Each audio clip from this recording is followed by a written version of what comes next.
அடிக்கடி டாக்ஸியில் பயணம் செய்பவரா? அப்போ ஃபாஸ்ட்ராக் ஆப்பை டவுன்லோட் செய்து ரூபாய் 50 டிஸ்கவுண்ட் ஆக பெறுங்கள்.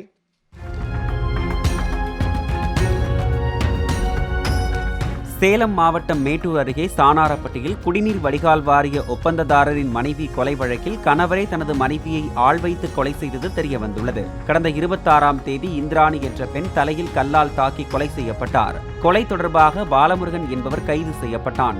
நகைக்காக அவன் கொலை செய்ததாக கருதப்பட்ட நிலையில் இந்திராணியின் கணவர் ஈஸ்வரனே கொலை செய்ய சொன்னது தெரியவந்தது. தன் நடத்தை மீது சந்தேகம் கொண்டு மனைவி கேள்வி எழுப்பி வந்ததால் அவரை கொலை செய்ததாக போலீசாரிடம் ஈஸ்வரன் வாக்குமூலம் அளித்துள்ளார். அடிக்கடி டாக்ஸியில் பயணம் செய்பவரா? அப்போ ஃபாஸ்ட்ராக் ஆப்பை டவுன்லோட் செய்து ரூபாய் 50 டிஸ்கவுண்ட் ஆக பெறுங்கள்.